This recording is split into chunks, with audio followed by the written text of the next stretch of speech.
Obteve o seu doutoramento PhD pela Universidade de Estado de Leningrado, URSS, em 1977. É professor catedrático, exercendo atualmente a função de chefe de Departamento de História da Faculdade de Ciências Sociais da Universidade Agostinho Neto.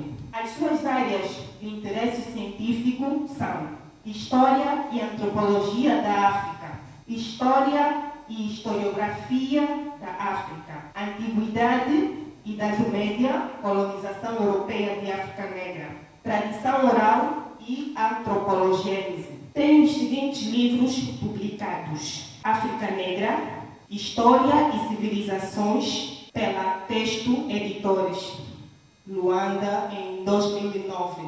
Contribuição endogênea para a escrita da história da África Negra, ensaio sobre obra de Chekanta Diop, pela editora Mayamba, em Luanda, em 2015. África Negra, colonização, movimentos de libertação, independência e uma síntese de história, política e civilizações, e pela editora Ancestre Brasil, em 2021.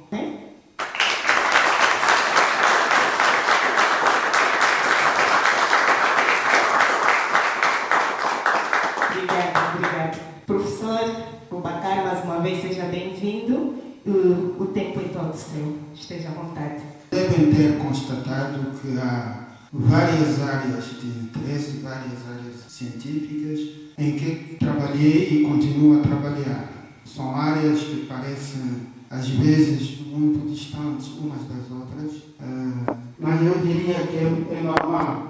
É normal, eu digo, tratando-se de uma abordagem em torno da história da África, em torno de um continente tão complexo como a África, em torno de sociedades tão complexas, tão interessantes como as sociedades africanas. São sociedades complexas, sociedades interessantes para estudar, porque, na verdade, parece que não, estão na base de praticamente tudo que a humanidade atual tem como civilização, tem como saber, tem como conhecimento.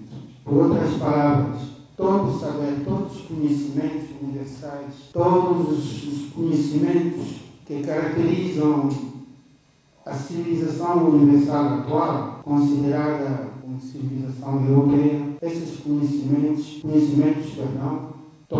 têm a sua origem, a África como a sua origem, tem as sociedades africanas como origem. Por isso, estudar as sociedades africanas é de importância relevante, uma grande importância para podermos compreender a essência, a estrutura dos conhecimentos atuais. Conhecimentos esses considerados como exclusivamente europeus, desde a filosofia até as ciências exatas, matemática, geometria, incluindo a arquitetura ou a construção civil. Todos esses conhecimentos têm por origem, têm por berço a África. É por isso que podem ver na enumeração de determinadas atividades minhas a história da Antiguidade, a história da Idade Média, a história do século XX, com um acontecimento particular, interessante, que foi a colonização europeia da África, passando pelo tráfico negreiro, e também tenho como atividade docente, investigativa, a África no pós-independência. Concretamente, os problemas da África pós-independência, problemas, desafios de desenvolvimento. Muitos desses problemas aqui vocês são conhecidos, muitos, e são problemas, se analisarem bem, que podem ser divididos em dois grupos, ou podem ser melhor repartidos em dois grupos. Problemas herdados da colonização e problemas novos que são da nossa própria responsabilidade. Mas, ao fim e ao cabo, estão interligados. E é um domínio novo que criamos no nosso currículo para podermos dar continuidade do ponto de vista da aquisição, da acumulação, da consolidação de conhecimentos desde a antiguidade do Vale do Rio. antiguidade do Egito Antigo, ou antiguidade egípcia. E depois a Idade Média, isto é, o período, em linguagem mais simples, do século V até o século XVI. E depois vem a colonização que, na realidade, mistura-se no fim com as sequelas, as consequências do tráfico negreiro. Tudo isto para mostrar duas coisas. A dinâmica interna, uma dinâmica extremamente interessante da evolução interna das sociedades africanas, da África do modo geral. E, em segundo lugar, para mostrar que, na sua evolução, posso dizer praticamente desde o primeiro momento em que a África entra em contato com o mundo externo, concretamente a Europa, não conhecerá praticamente descanso para se dedicar realmente ao seu próprio desenvolvimento até o dia de hoje. No dia de hoje, vocês conhecem, por exemplo, conceitos como neocolonialismo, para caracterizar principalmente as nossas atuais relações com a Europa. A Europa, concretamente, a Europa que colonizou o continente. Portanto, para um investigador, para um docente, não há descanso, não há como separar, dissociar esses períodos, cada um trazendo o seu conjunto de conhecimentos, o seu conjunto de elementos interessantes para a compreensão da estrutura e da dinâmica das sociedades africanas. Deve ter constatado também, na leitura que fez a Marta, trabalhos sobre temas como a poligamia, temas como a circuncisão, temas como a tradição oral, a palavra. Tradição oral, aqui o que me interessa mais é a importância, o valor, a importância da palavra. Porque se compararmos as sociedades africanas com as sociedades europeias, consideraremos facilmente que as atitudes em relação à palavra são diferentes. A importância que as sociedades africanas, sociedades como vocês costumam dizer, tradicionais africanas, dão à palavra é totalmente diferente da importância que os europeus, por exemplo, dão a este instrumento. Para nós, a palavra, posso dizer, e isto é verdade, é sagrada, tem um caráter sagrado. A partir daí, podemos entender a atitude de cada categoria de indivíduo, a atitude ou a importância de cada indivíduo dentro da sociedade. Categorias como ditos idosos, quer dizer, as pessoas com idade mais avançada, a atitude dos adultos, dos adolescentes, das crianças, etc. Em suma, a nossa educação está baseada, estruturada plenamente em função dessas categorias etárias. E nisso, nessa hierarquização, nessa estruturação, a palavra desempenha um papel extremamente importante. Portanto, os jovens tenham cuidado de prestar atenção quando falam. Em qualquer circunstância, no lar, na rua, na sociedade, entre si, etc. A palavra não deve ser proferida de qualquer maneira. Tem que ter muito cuidado com isto, porque, como se costuma dizer em África, a palavra constrói e ao mesmo tempo destrói. Portanto, tudo isto para dizer também, finalmente, com tudo isto, a conclusão a que nas investigações sobre a África, de modo geral, as sociedades africanas, que me levou a entrar nesses domínios aparentemente distanciados uns dos outros, mas na realidade estão interligados. A história, sendo as atividades dos homens no tempo e no espaço, deve ter interesse por tudo quanto que diz respeito a esses homens, por tudo que caracteriza as atividades desses homens no tempo e no espaço. Portanto, é para, até certo ponto, respeitar as exigências do conhecimento, as exigências da história que um investigador, um estudioso em África, principalmente em África, deve tentar, não digo aprofundar, se especializar, mas pelo menos ter alguns conhecimentos nos mais variados domínios que caracterizam a sociedade humana de modo geral e mais em particular a sociedade africana. A antiguidade, o que podemos tirar do estudo da antiguidade egípcia? Praticamente tudo. A origem e a evolução do homem.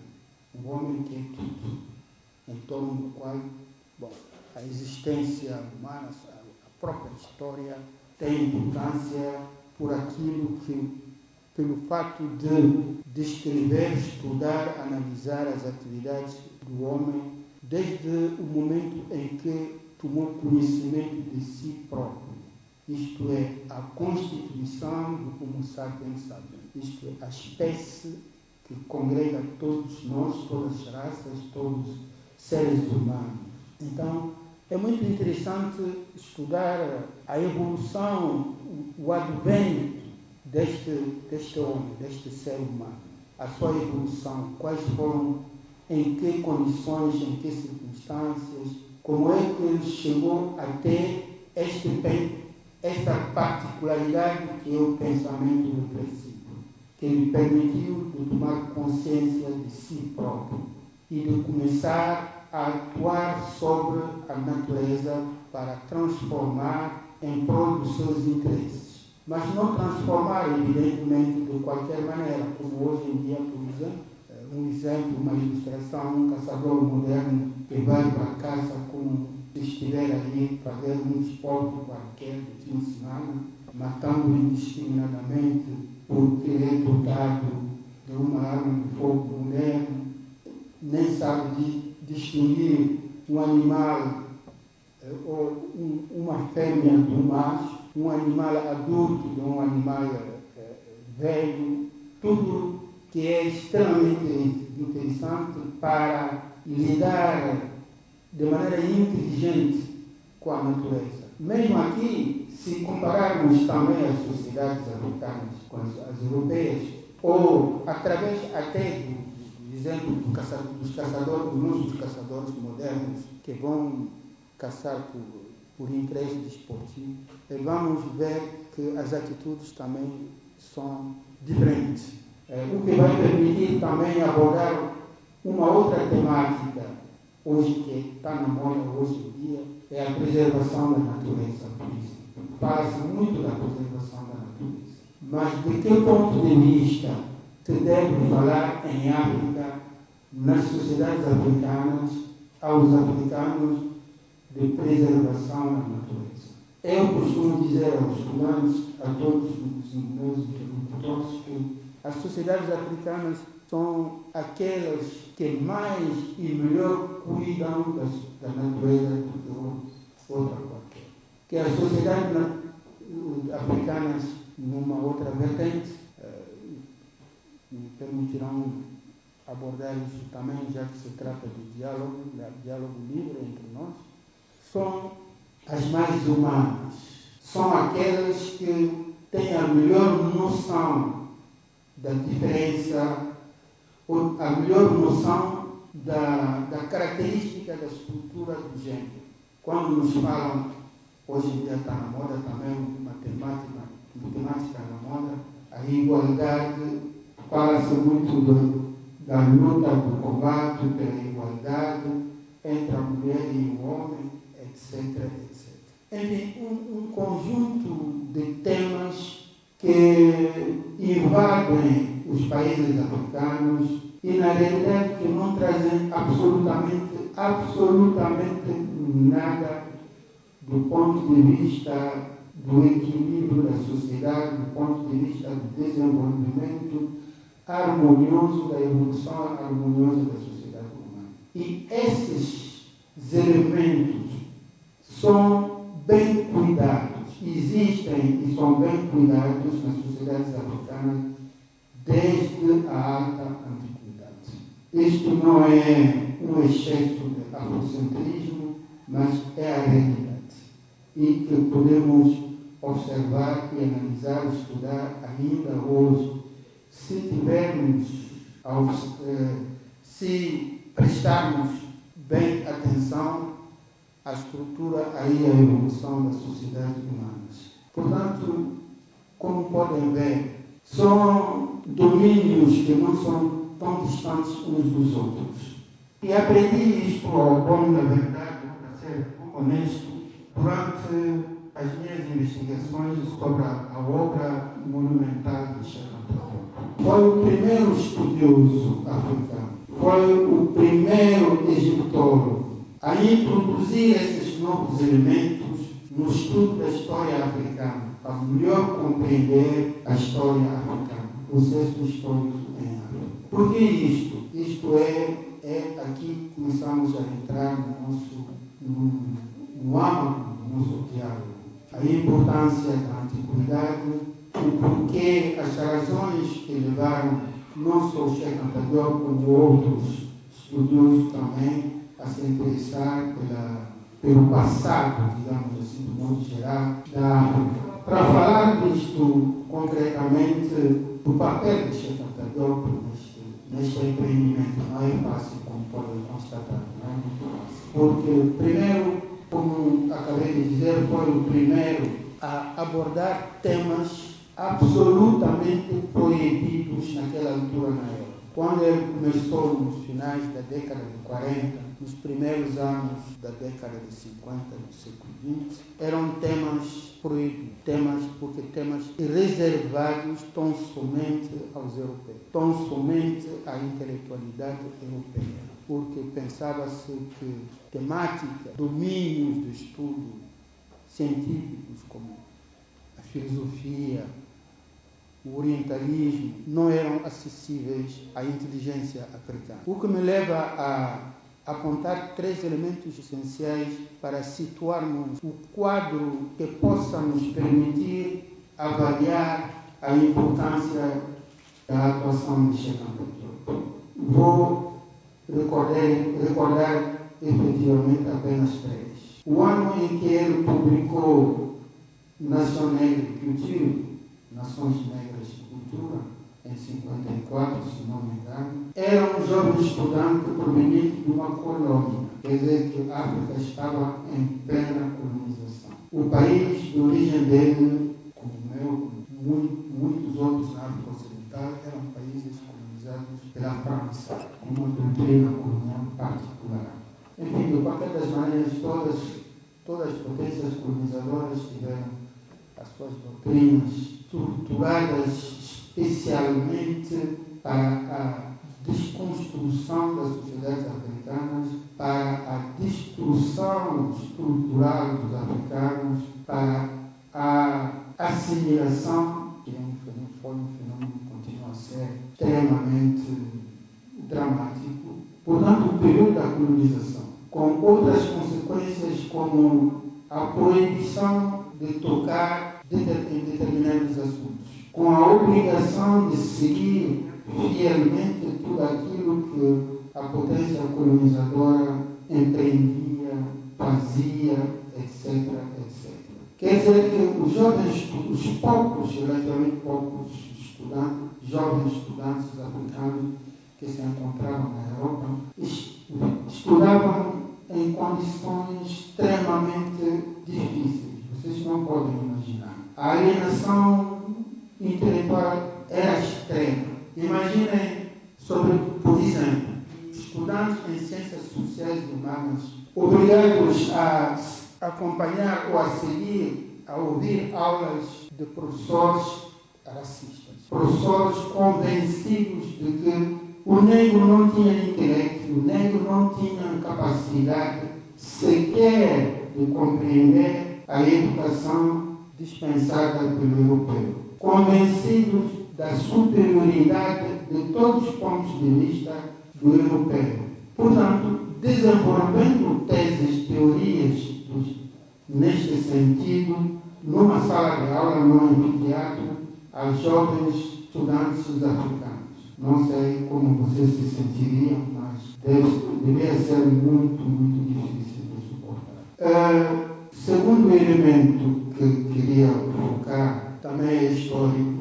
Vejam, o Cheikh Anta Diop, porque eu falo disto porque o primeiro domínio de predileção para os estudos, as investigações dele, foi a antiguidade. Permaneceu até o fim a antiguidade. De predileção, não é único de predileção. Ora, essa antiguidade era, quando tu falo da antiguidade, eu falo da antiguidade egípcia. Antiguidade com as civilizações do Vale do Nilo, da Núbia e do Egito.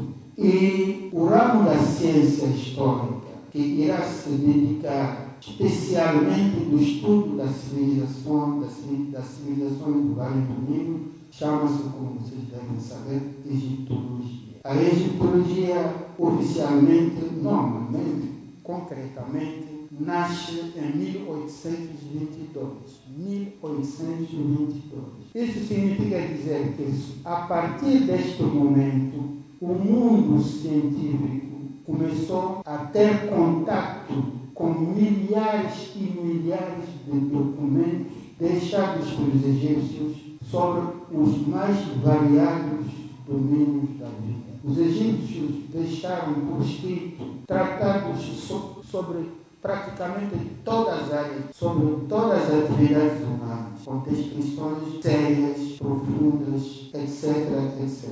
É aí que devemos conhecer, evidentemente, da origem exata da ciência do modo geral. Então, a partir de 1922, com o nascimento da egiptologia, o mundo sábio, dito sábio, a partir, começando pelo orientalismo na Europa naquela altura, começou a conhecer efetivamente a alma deste povo negro-africano, ou seja, os egípcios. Começou a conhecer efetivamente, a conhecer a herança, do modo geral, para não descansar, a herança multifacética dos egípcios antigos. E só em 1954, com essa obra de Cheikh Anta Diop, que o mundo europeu aparentemente acordou sobre esta realidade, que era o conteúdo, a essência e a importância da herança egípcia. Isso não significa dizer que não sabiam,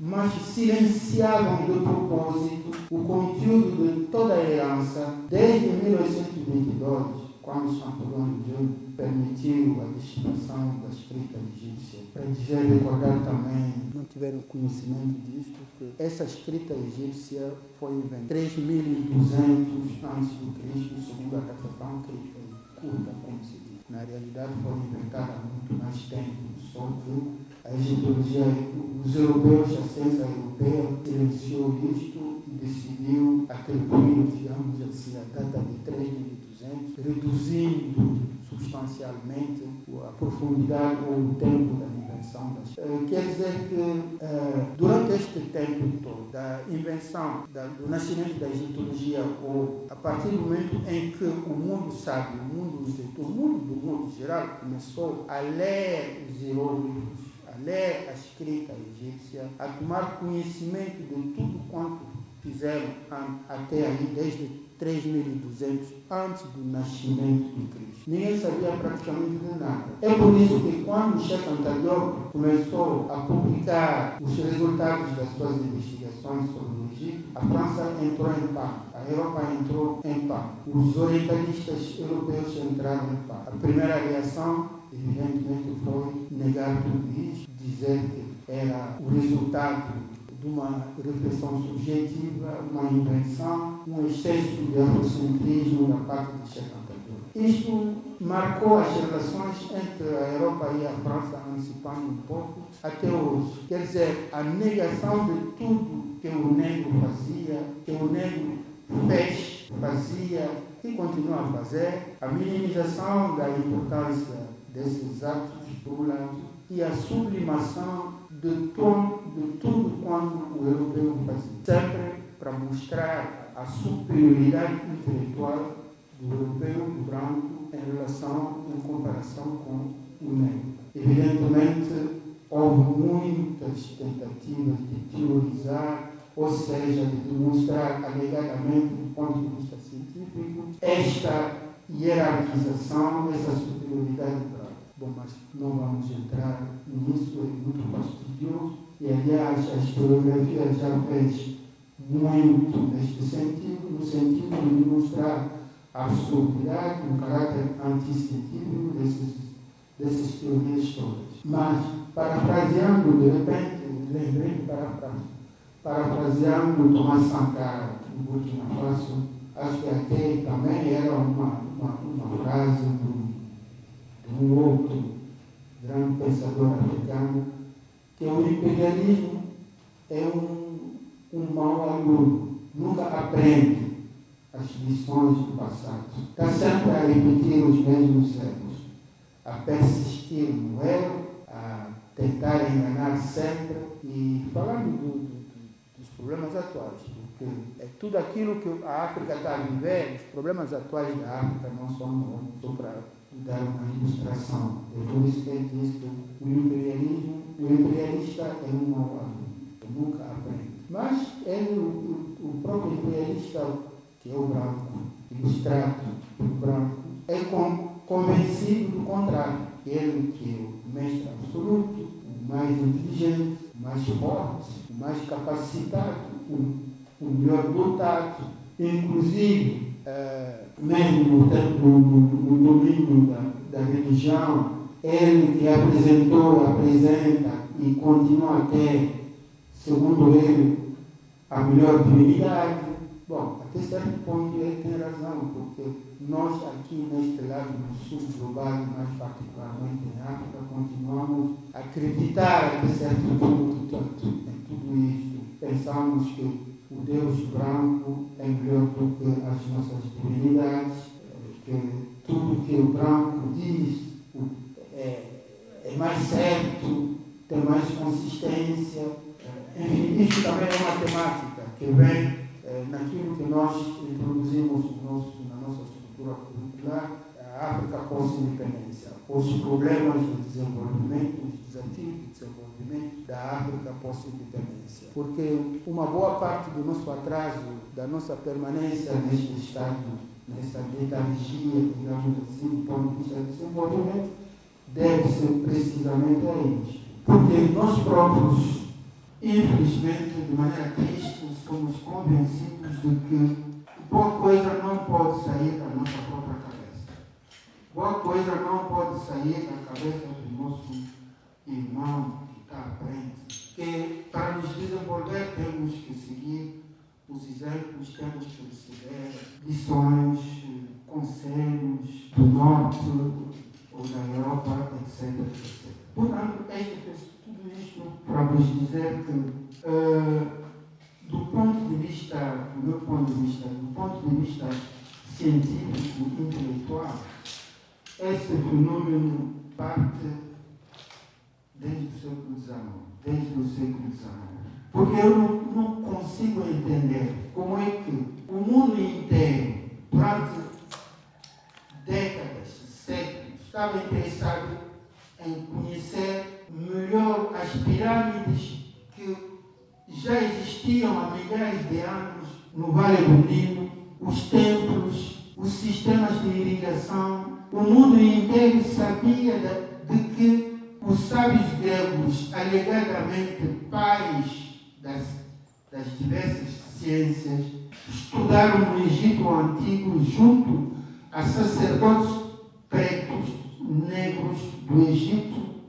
Sabiam de tudo isto, mas não queriam divulgar nada, antes, pelo contrário, tentavam sempre negar. Mas quando um deles, porque Champollion no gênero era francês, um deles conseguiu descobrir as regras de leitura desses milhares de documentos, eram milhares de documentos que hoje em dia demonstram-nos que realmente tudo que constitui o conteúdo, a essência da civilização universal europeia, ou dita universal europeia de hoje, vem do Vale do Nilo, vem das atividades intelectuais, vem do saber dos egípcios antigos negros. O Egito é negro africano. Até essa evidência tentaram negar a africanidade, o fato de que o Egito localmente se encontrava em África. Mas como era difícil fazer isto, abandonaram.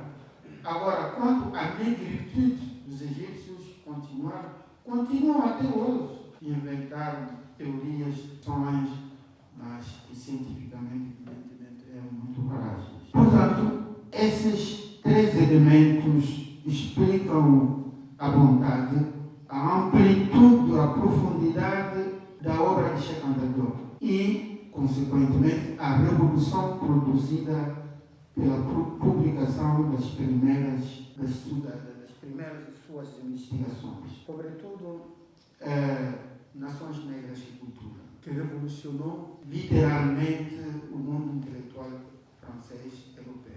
E ele continua, isto é muito importante sublinhar, os anos subsequentes, ele continua a desenvolver a sua tese, a consolidar as suas argumentações. Porque a ciência é isto, a investigação científica é isto. Sobretudo quando avançamos com teses, temos que transformar essas teses em realidade. Que efetivamente em verdade histórica, em verdade científica. Portanto, passou todos esses anos até a sua morte em consolidar, em ampliar, em enriquecer o seu argumentário sobre este problema de uma amplitude extraordinária que é a negro-africanidade ou a negritude da civilização egípcia. Integrou, é aí que aprendi com ele, ao analisar a obra dele, que não se pode fazer história isoladamente das outras ciências sociais humanas. Não se pode fazer história qualquer que seja isoladamente da antropologia, da sociologia, da filosofia, da linguística comparada, etc, etc. E tudo isto podemos confirmar quando nos interessarmos efetivamente por essas áreas, como disse no início, como os problemas da antropologia africana, os problemas da sociologia, da linguística, da filosofia, analisando as divindades, que são áreas que, infelizmente, também muitos dos nossos estudiosos, jovens estudiosos, hoje, tenho que dizer com tristeza a que não dão importância. A filosofia africana, praticamente, o estudo da filosofia africana é incipiente, da antropologia africana também, sem falar da linguística. Os cheraus estudiosos, infelizmente ainda jovens, eu conheço e que produziram e continuam a produzir nessas áreas. Entre eles, temos a felicidade de ter aqui nessa sala, que é o convidado que está assim sentado, que está aqui, e que tem feito e continua a fazer muito para isso, porque as atividades deles, e entre esses participam não só da valorização daquilo que toca a África e as sociedades africanas, mas também daquilo que eu digo, a reescrita da história da África. Vocês têm a obrigação mesmo de reescrever, de estudar primeiro tudo aquilo que foi feito de maneira positiva sobre isto, mas de propor uma outra escritura da história da África. Sem vos cansar, permite-me dizer uma coisa, a minha própria experiência. No ensino médio, nós estudávamos com manuais, era no período colonial, evidentemente, com manuais extraordinários. É simplesmente, do meu ponto de vista, extraordinário. Nós estudávamos com manuais em que os nossos heróis nacionais eram simplesmente tratados de bandidos, de vagabundos, de criminosos. Samori Touré, quem conhece Samori Touré, quem conhece os soberanos do Jolof, do Caió, eram simplesmente tratados de bandidos, de criminosos. E nós aprendíamos isso e devolvíamos isto em provas nos exames para poder passar de classe. Quer dizer que éramos obrigados, é extraordinário, é que vocês não podem imaginar porque depois quando os jovens tomam consciência disto, depois de terem avançado um pouco nos seus estudos na universidade, por exemplo, foi também o meu caso, eu descobri o Egito, eu descobri a antiguidade africana aí tão somente na universidade, não no ensino médio, mas na universidade. Era tarde, mas ao mesmo tempo foi salutar. Isto fala um pouco da alienação em que nos deixou a colonização e continua até hoje. Mesmo na planificação, na elaboração dos projetos de desenvolvimento, tudo isto hoje em dia, a África atual não pode fazer isto sem olhar para os paradigmas, para as normas, para os critérios do Ocidente. Tudo isto fruto da alienação que nos vem da colonização. Mas, como acabei de dizer, e que há uma luz no fundo do túnel, quando vejo, ouço os poucos jovens convidados a desenvolver temas extremamente importantes para a valorização, para a reescrita da história da África, digo que, finalmente, afinal de contas, temos esperança. Depois, aborda-se também a chamada Idade Média, o período que vai do século V ao século XVI para a África. E na sistematização dos conhecimentos para o ensino na universidade, encontramos sérias dificuldades. Por quê? Por causa da avaliação da historiografia universal. Vocês sabem que devem saber que para elaborar uma estrutura curricular para o ensino, para a formação, temos evidentemente que analisar o que fecha, a historiografia, o que os outros fizeram, fazem, etc. E neste exercício deparamos-nos com, evidentemente, mais um problema de descontinuidade no que diz respeito à história africana, entre a antiguidade egípcia e as formações políticas ou os estados da Idade Média. E há, evidentemente, que não pode haver uma continuidade, porque são momentos, fenômenos, períodos extremamente diferentes, distantes, e pior ainda, que não se pode comparar a obra de extra-africanos, melhor dito, a obra de europeus. Quando se diziam obra, ou quando dizem obra de europeus, falavam da antiguidade, da civilização egípcia. E não se pode comparar isto com as formações políticas da Idade Média a partir do século V, no interior da África, porque essas formações políticas eram obra de negros. Negros não eram capazes, como já disse no início, de grande coisa, de grande obra. Temos outros períodos ainda abordados com muito interesse. E o problema, para mim, o mais interessante nisso tudo é que cada período na história da África revela lições, traz-nos lições, revela-nos lições traz-nos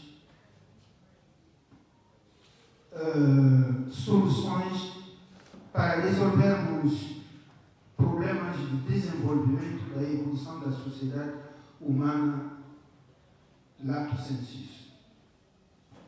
Cada período. Por exemplo, vejam a Idade Média.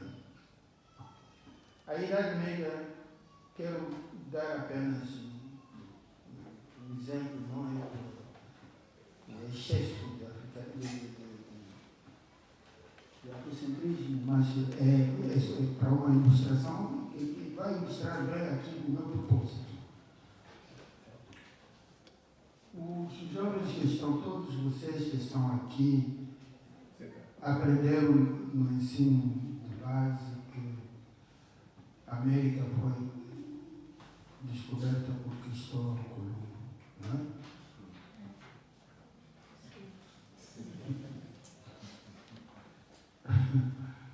O Vidal já dissertou sobre isto, como é que alguém por fora chega até a minha casa e diz que ele é o descobridor da minha casa, mas a minha casa existia, eu sou o dono, eu que construí.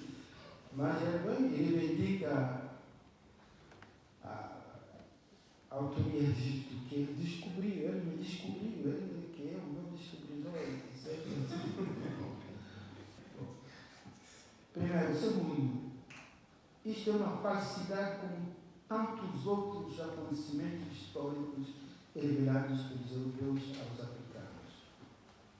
Os europeus sabiam muito bem que ele não era o primeiro forasteiro a pôr os pés lá. E por a pequena história, ele próprio nem sequer desceu do navio, nem pisou o chão da América do México. Ficou a bordo da sua fregata, porque sabiam que ele não era o objetivo dele, ele próprio sabia que não era o objetivo dele. Foi desviado da sua rota, estava à procura das ilhas, das fabulosas. A Europa fantasiava naquela altura que a Índia era o país do continente do ouro, estava cheia de ouro, etc. Então ele ia para lá, mas foi desviado pelas correntes marítimas para o lado contrário. Por isso, ele pode imaginar a desilusão dele, ele nem sequer saiu do navio. E disse que ele descobriu o ponto. E os europeus, seus compatriotas, sabiam também, pelo menos os estudiosos naquela altura, que antes, muito antes dele, tinham havido forasteiros não americanos, não mexicanos, a entrar em contato com essas populações. Dentre eles, e era conhecido, hoje em dia mais do que nunca ainda, que dentre esses forasteiros haviam negros, africanos, muito antes. Um deles é um soberano, um imperador mariano, o nome de Mansa Abubakar II,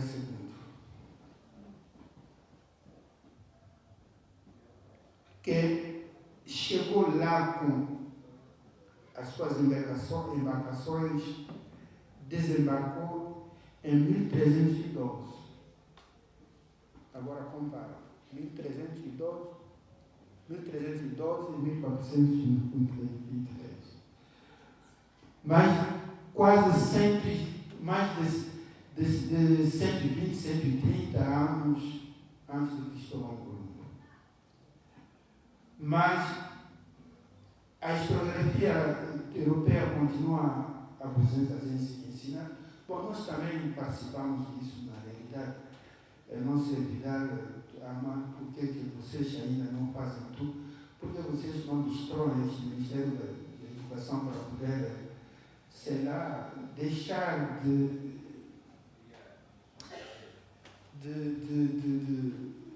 enganar os jovens que Cristóvão Colombo descobriu a América. Há tantas evidências, tantos estudos sérios feitos em volta não só da viagem de Abuacará II de 1312, a partir da Gâmbia, uma das províncias do Império do Mali, 1312. E quando chegou lá, ele também reportou, e os próprios mexicanos contaram-nos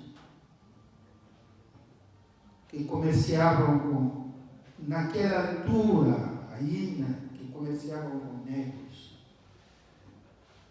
que tinham conflitos com alguns desagrupamentos, algumas populações negras do seu país. Então, duas condições.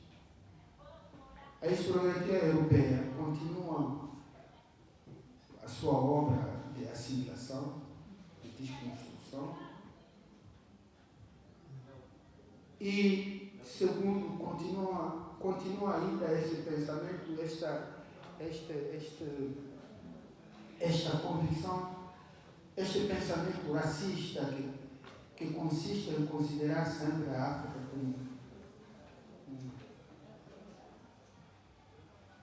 como o último,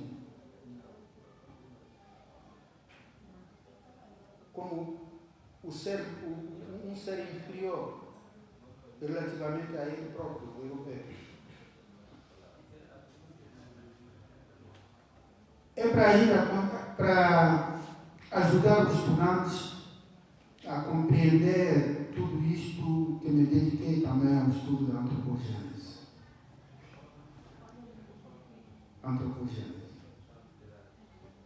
é a abordagem científica da origem e da evolução do homem até chegar ao Homo sapiens sapiens. A ciência, utilizando muitos métodos convincentes, demonstra a origem natural, animal do homem. A evolução do homem até chegar à espécie atual, a única que existe, que é o Homo sapiens sapiens, que somos nós todos os representantes dessa espécie, evoluiu em condições naturais, geoclimáticas naturais, que eu posso facilmente demonstrar aos estudantes. Os argumentos nem sequer são difíceis. E tudo isto para compreender a tese final, que é África versus a humanidade, e para refutar definitivamente as teses segundo as quais o negro, o preto, o negro, é o último escalão da humanidade. Portanto, como podem ver, não está distante da história, não está distante daquilo que nós queremos ensinar, transmitir através dos conhecimentos históricos.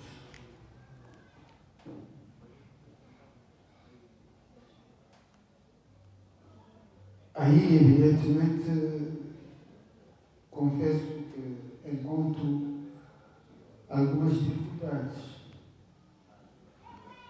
Dificuldades que se prendem com a educação que nós recebemos, eu próprio recebi, que vocês receberam e continuam a receber, a educação religiosa particularmente.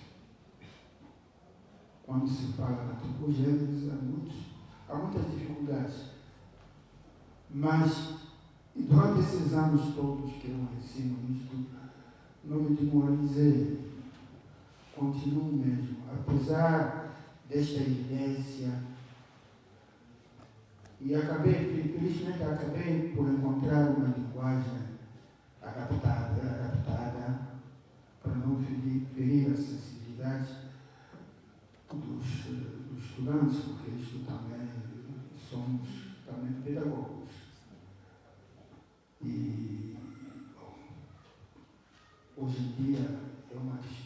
2017. Vejo os resultados das provas e tudo isto, mas no início não foi fácil. Lamento o facto de não termos até agora, digamos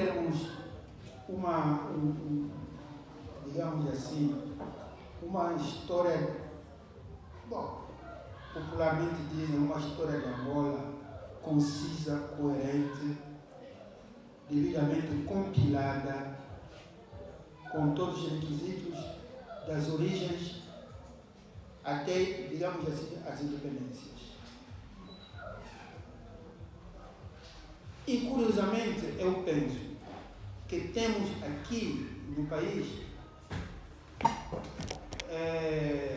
elementos, historiadores estudiosos capazes de relevar este desafio. Mas, até agora, estranhamente, não está acontecendo. Não está acontecendo.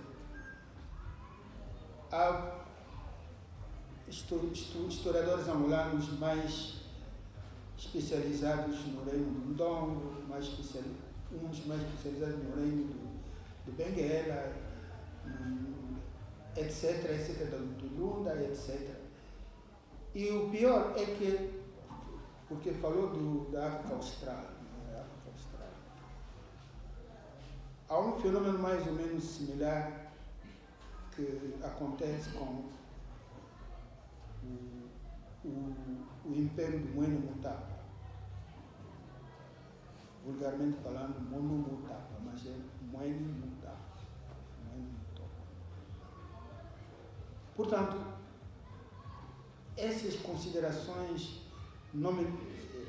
essas preocupações, digamos assim, para mim são reais e não me deixam em paz. Eu não consigo encontrar uma resposta plausível, uma explicação séria a este fenômeno, a esta falha. E é tempo de termos isso. E, para terminar, um outro elemento para ajudar, talvez, mais tarde, o Vidal poderia concretizar isto. Encontramos estudos sérios que deveriam, do meu ponto de vista, fazer a ligação entre os diferentes períodos do processo histórico do Congo. Mas não fazem. Cada um fica cantonado na sua pequena zona, estudando um pequeno aspecto e não quer saber das outras coisas, mas a história não é isso. Sim. A história não é isso. Há dias esteve aqui no diálogo do Combá o Virgílio Coelho, que iniciou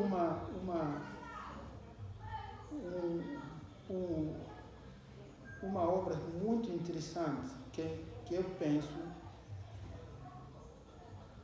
deve constituir a base, o ponto de partida desse estudo global. É a utilização da tradição oral para... Acho que ele abordou isso, que era segundo coisa que eu li na tua plataforma. Bom, e tem também, por que não, as intervenções do próprio Vidal, que poderia tornar tudo isto mais coerente para abarcar todo o Congo mesmo, todo o Congo, dos Camarões até onde? Até o Rio Congo. Até o Rio Congo, porque o Rio Congo acho que deve ser uma margem, um limite, uma espécie de limite histórico-geográfico. Mas Enfim, isto é o meu ponto de vista sobre este fenômeno e que eu gostaria de ver realizado este projeto e eu penso que é possível. Bom, os pormenores, Vidal vai dar os pormenores. Relativamente à segunda tua preocupação, Eugênio, é uma pergunta um tanto quanto complexa. Não é difícil, é complexa. O local de origem do Homo sapiens, da formação do modo geral, é a África. De modo geral, é a zona da região dos Grandes Lagos. É essa região onde encontramos a concentração dos maiores lagos de África. Não é bem o Vale do Nilo. O Vale do Nilo, o Nilo começa precisamente na região dos Grandes Lagos, para continuar a descer para o norte, etc, etc. Mas as zonas, concretamente, os países que interessam os antropólogos, que interessaram e interessam até os antropólogos na procura da localização geográfica dos primeiros humanoides ou hominoides, não é? É, para concretizar e citar um pouco, é o Uganda, a Tanzânia, o Quênia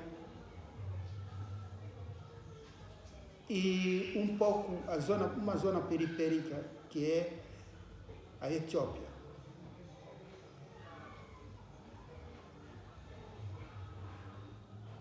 Bom, para falar dos primeiros, por exemplo, dos australopitecos, podemos incluir também a região do Lago Tchad.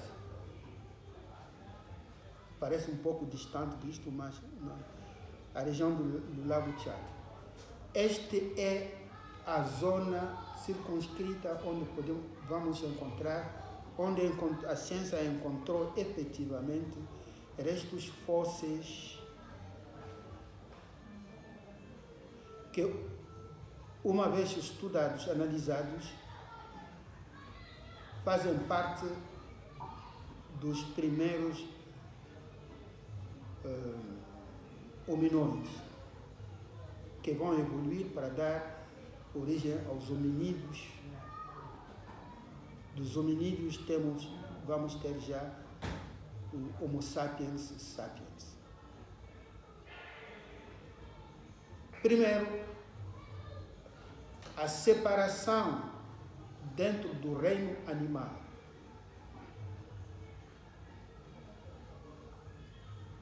Da subfamília dos humanoides, dos hominoides, dos restantes antepassados, vamos dizer isto é, todos os antepassados dos macacos atuais e o grupo dos hominoides, dos antepassados dos hominoides. Dentre eles, encontramos o gorila, o chimpanzé, o orangotango. Não fica triste por isso, os teus antepassados são mesmo esses, encontram-se entre os gorilas, os chimpanzés e os orangotangos. E esses que nos interessam, porque o resto, a outra parte, pelas leis da evolução, não vão ir para além disto. Não vão para além disto, vão ficar nessa etapa. Vão evoluir, digamos assim, internamente, do ponto de vista da sua anatomia interna, vão se aperfeiçoar, evidente, porque certamente o macaco, o macaco comum, esse macaco, como se diz, esse macaco cão, como se diz, de hoje é muito diferente do macaco há 2 ou 3, 4 milhões de anos atrás. E dentro do segundo grupo, do segundo ramo, vai haver evolução. O que não significa dizer que por exemplo, que o chimpanzé que nós observamos atualmente teria evoluído para dar o homem atual. Isto é um erro que geralmente que se faz, mas eu penso que é de propósito. São os meios eclesiásticos que fazem que disseminam esse tipo de pensamento para desacreditar a teoria da evolução, por exemplo. Que o homem atual evoluiu do macaco. Costumam ouvir isso, não é? Que nós evoluímos do macaco. Significa dizer que o macaco, na sua evolução, deu nascimento a nós, o homem atual. Não é neste sentido, não é neste sentido. Bom, e uma segunda consideração interessante, Eugênio. Todos esses primatas, pelo menos a maior parte desses primatas, os principais, os mais relevantes, são da zona tropical, são da África. Tu não vais encontrar, o que tu vais encontrar fora da África, por exemplo? O orangotango, o outro. Mas, para dizer que dentre eles também tem uma hierarquia do ponto de vista da evolução.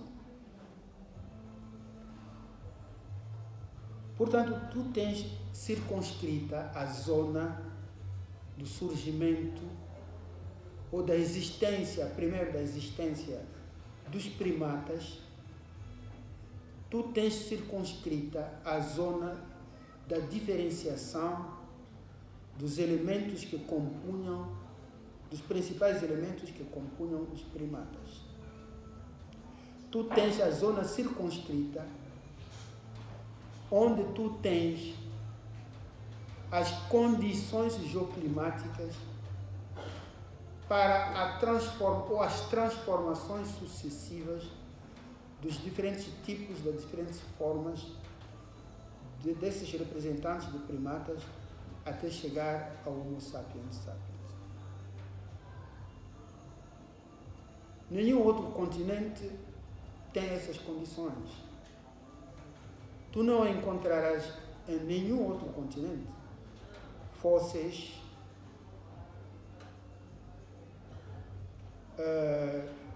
dos primeiros hominídeos, por exemplo. Eu penso que isto é um argumento de peso para não diversificarmos, para não sairmos da África, para constatar que só em África que encontramos as evidências anatômicas, as evidências geoclimáticas para não só a evolução anatômica das diferentes formas, sucessivas formas, como também para compreender o que esteve na base das transformações evolutivas. Isto é muito importante. A mim me parece importante.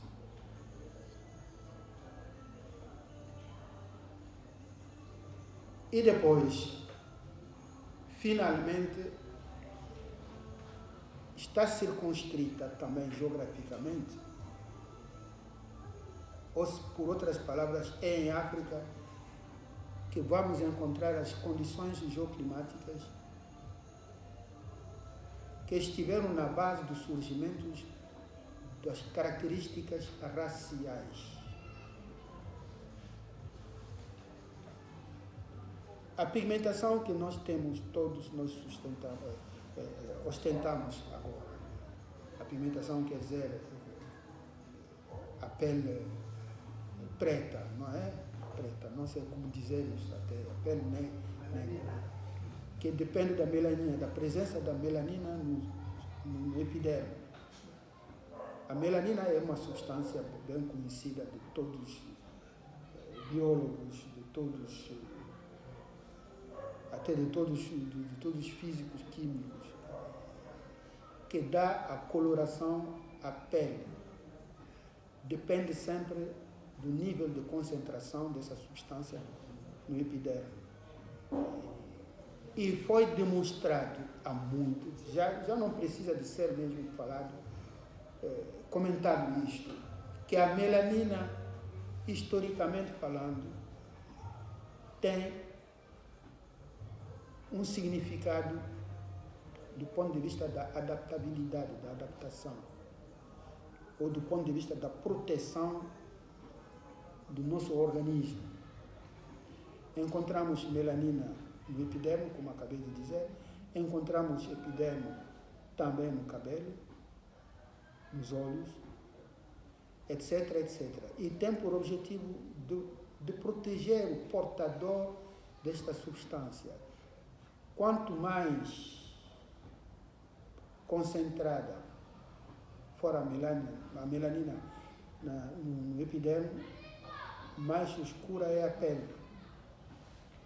É normal. Bom, a incompreensão deste fenômeno leva muita gente a gastar rio de dinheiro para poder aclarear a pele. Isto tem vários riscos. Não vamos entrar nisso, vocês devem conhecer muito bem. Somente é lamentável que esses produtos, e os donos das empresas farmacêuticas sabem disto, que esses produtos são muito caros e não têm eficácia. Eugênio, tenta te interessar pela teoria da evolução de Charles Darwin. Quer dizer, Charles Darwin é o autor que tem a melhor síntese de todas as teorias sobre esse assunto. Isso não significa dizer que foi o primeiro ou o único que se interessou por essa questão, ou outros naturalistas. Mas a sua teoria da evolução é a melhor síntese de tudo aquilo que tinha sido feito antes dele. E as leis que nós encontramos ali, do meu ponto de vista, são convincentes para explicar tudo isso. A lei da seleção natural, primeira, a seleção natural. Vocês costumam dizer popularmente que na luta pela sobrevivência vence o mais forte. Não é assim? Isso é simplesmente falado. Mas é na luta pela sobrevivência vence o organismo melhor dotado. Melhor dotado significa dizer, em relação às condições geoclimáticas. Eu não preciso de entrar em pormenores aqui, que as condições geoclimáticas em que nós vivemos têm um grande impacto sobre o nosso comportamento, sobre a nossa vida até. Porque nessas condições temos o frio, o calor, a umidade, os mosquitos, as doenças, tudo isto. Qualquer organismo que não resistir a uma doença qualquer, uma agressão externa, morre. Hoje em dia é relativamente difícil porque a sociedade civilizada inventou novos recursos, os fármacos.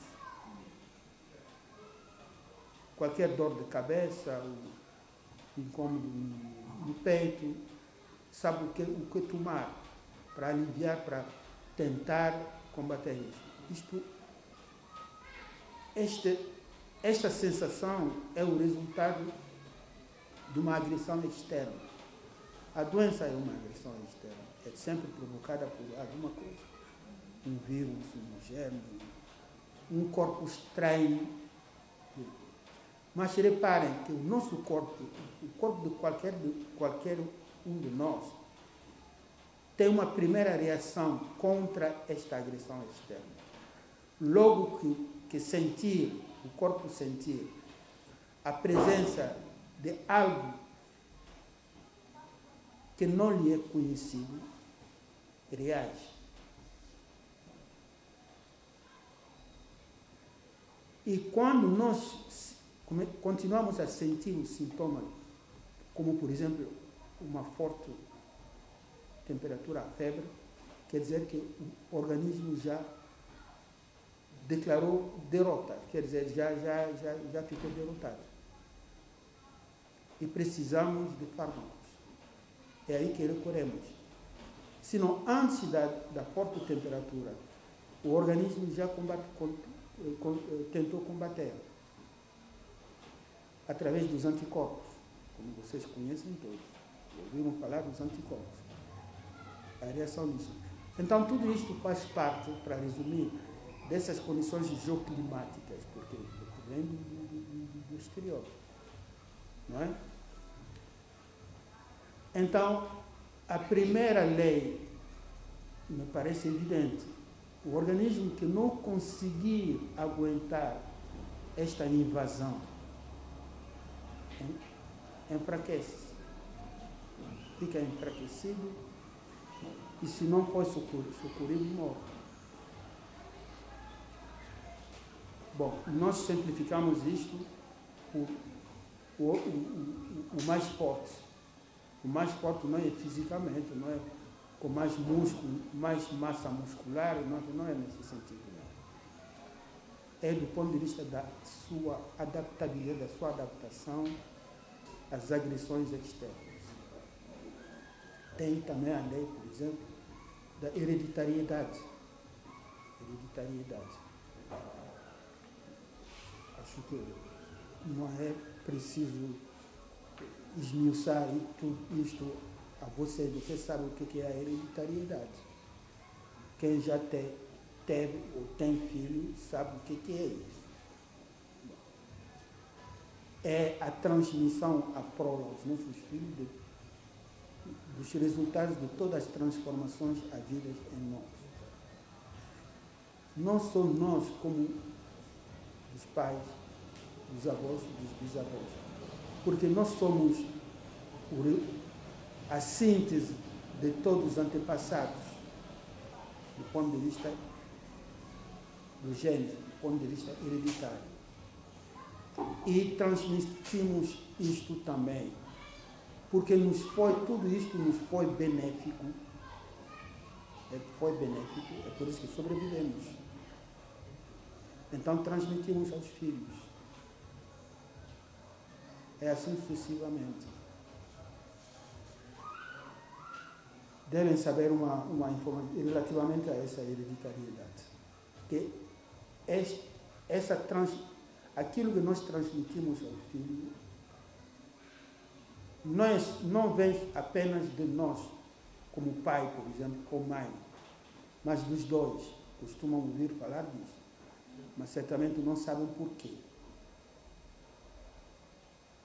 Porque quantos cromossomas nós temos, cada um de nós? 46 cromossomas. E dos 46 cromossomas, 23 vêm da mulher e 23 do homem. Exatamente. E transmitimos no ato da reprodução, o homem transmite 23 e a mulher 23. Como a reprodução não se faz sozinho, parece que na Europa agora pode-se fazer sozinho. Ontem, por acaso, ouvi uma intervenção do presidente Macron numa escola de crianças, ao dizer que vocês, por acaso, sabem que os pais podem ser do mesmo sexo. Há uma menina que responde: senhor presidente, como assim? Sim, os pais podem ser do mesmo sexo. Bom, enfim, mas na realidade, a vida mesmo, a realidade científica, anatômica, é incrível. Hoje em dia, o mundo europeu, por isso que eu disse no meu diálogo, que as sociedades africanas têm que fazer tudo, isto é mesmo uma vida pela morte, pela vida e pela morte. As sociedades africanas têm que fazer tudo para preservar aquilo que herdaram dos antepassados. Onde mulher é mulher, homem é homem. De todos os pontos de vista, todos os pontos de vista. É por isso que fico furioso, digo-vos isso com toda a palavra, quando vejo instituições de Estado criar até ministérios de igualdade do gênero. Ou Ministério da Mulher. Para fazer o quê? Muito obrigado mesmo, professor. Muito obrigado, mestre. Sou muito feliz e muito grato por tudo que tem feito. Quanto à pergunta que foi colocada sobre o Estado Federal do Congo, o professor tem toda a razão naquilo que aborda. Eu próprio, logo que terminei a universidade, apresentei dentro da senda do professor, daquilo que o professor Chekanta Diop falou, dos laços de aproximação entre o Kemet, ou o Antigo Egito, e o resto da África. E no terceiro Simpósio Nacional sobre Cultura, em 2006, apresentei a ligação entre o Antigo Kemet, ou o Antigo Egito, e o Estado Federal do Congo. Infelizmente, não se tem feito uma história profunda ou um encaminhamento profundo sobre o que nós devemos perceber do Congo. Para mim também, eu concordo com o professor, já pensei nisso, não se pode falar da história do Congo se não se falar da mesma forma como os egiptólogos tentaram falar do Antigo Egito, ou seja, o Congo tem vários períodos. Primeiro, já foi provado que existem 24 reis antes de Zingangu. Antes de Zingangu existe isso. A tradição oral fala disso. John Henry Clark falava disso. Quer dizer, há questões escritas e a questão da nossa tradição oral fala. E os livros de história da África, os volumes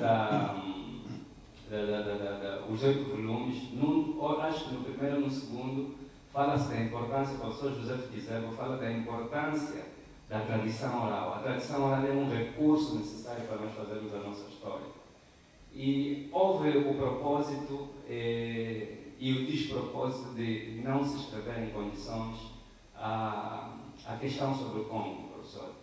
Quanto à dimensão do Congo, ele começa realmente ali nos montes, ali no Gabão, e vai até aqui, na fronteira com a Namíbia. Isso, pelo menos, eu próprio já consegui investigar isso profundamente. Estou a escrever também, tenho muitas coisas a fazer, não é? Mas provavelmente o livro saia num dia desses. Estou a escrever seriamente sobre isso, a maturar a minha pesquisa profunda.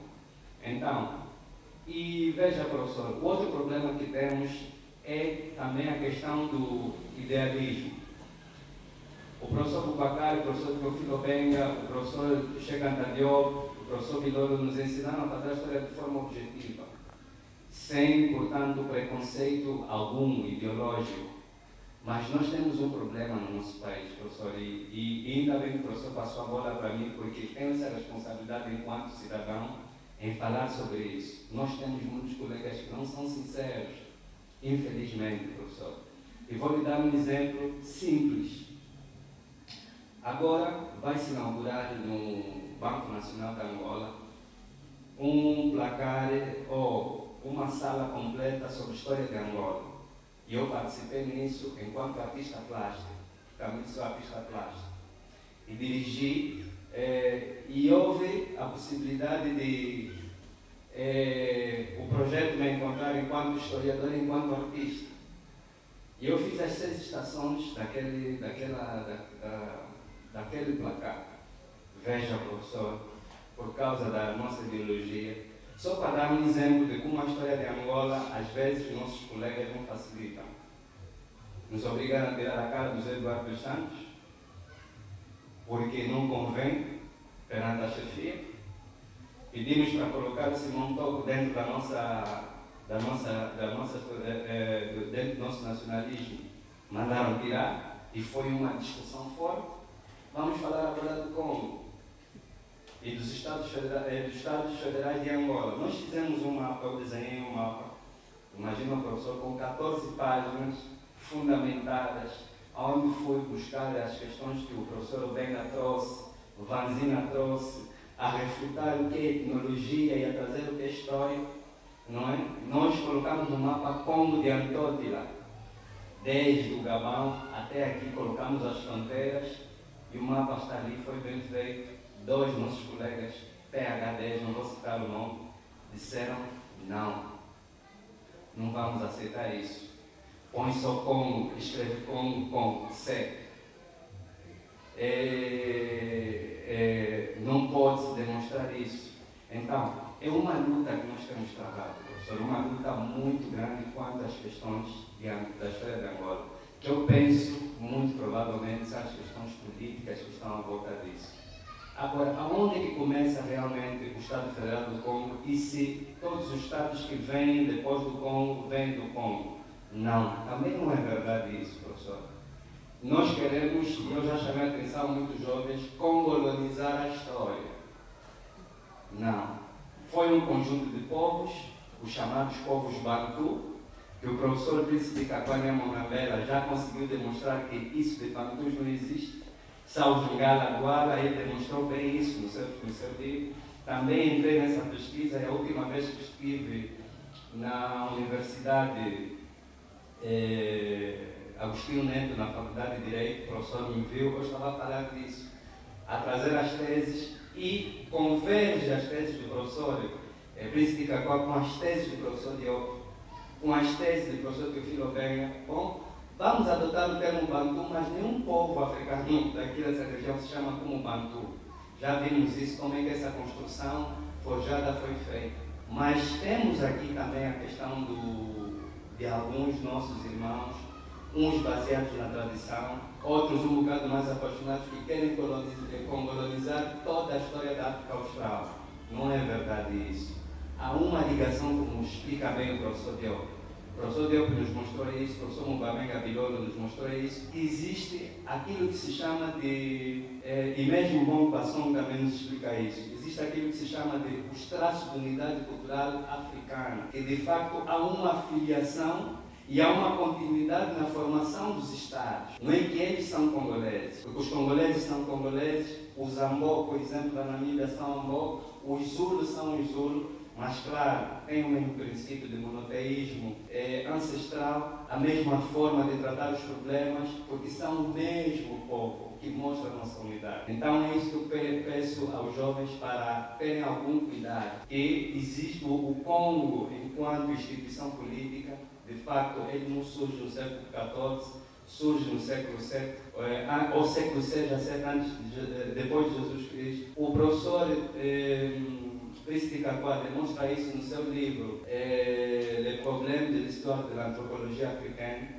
E vejam uma coisa, como é que se consegue fazer isso? Através da genealogia, se nós contarmos quantos soberanos existiam, nós vamos conseguir ver de onde eles vêm, como é que eles se situam aqui. E depois, portanto, os jovens estudarem como é que se faz essa questão das migrações em África. O professor Diop iniciou essa discussão, mas como disse mesmo o professor Diop, ele próprio recomendou, não vou conseguir fazer tudo, era um homem só, que com muita coragem, muita abnegação, fez o que pôde fazer. Quanto às migrações africanas, eu peço aos jovens aqui para lerem os livros do professor Príncipe Kakwanya Monabela. Ele é muito explícito e muito vigoroso nisso. E mostra, por exemplo, a última migração, que é o movimento Moshi, por exemplo, que traz para aqui os Ambundos,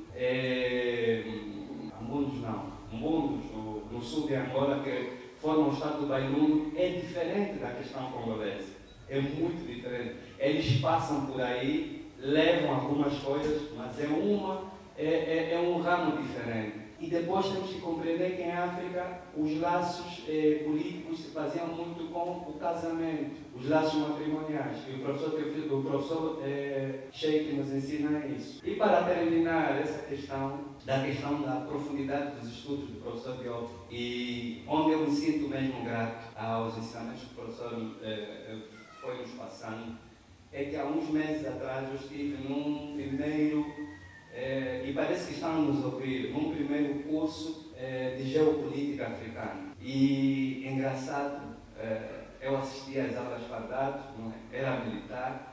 Engraçado é que, por causa de algumas questões, tive que me afastar da vida militar, e me dedicar mais à educação. E fui chamado para ir dar esse curso pela primeira vez. A questão da geopolítica africana, no período da antiguidade, sobretudo no período da Idade Média. E quase ninguém estava a conseguir compreender isso. Disseram, olha, o Vidal é capaz de falar isso. O que eu consegui ver, professor? Primeiro, quem inicia o estudo da geopolítica africana na Idade Antiga e, sobretudo, na Idade Média, foi o professor Diop. O professor Diop, numa das suas obras, acho que é a comparação entre